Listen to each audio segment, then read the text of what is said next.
दीदी, हम्म। ये द्वार चार के बाद क्या होता है? तुम बताओ क्या होता है? हम्म? खाना होता है? तुमको खाने के सिवा और कुछ याद रहता है? सही कहें दीदी। खाना कोई परंपरा थोड़ी होती है।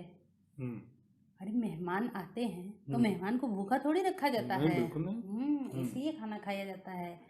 द्वार पूजा के बाद मेहमान खाना खाते हैं, लेकिन परंपरा के हिसाब से जयमाल होता है पहले। अच्छा, वो आप डिटेल में बताइए, डिटेल में। इसका संदेश ये है कि वर और वधू ने एक दूसरे को चुन लिया।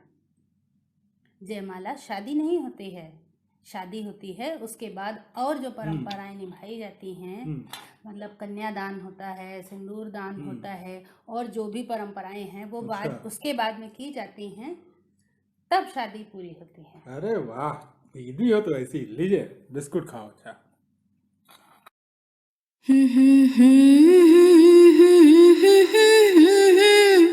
ला ला ला ला ला ला, राम बड़े सुंदर हो।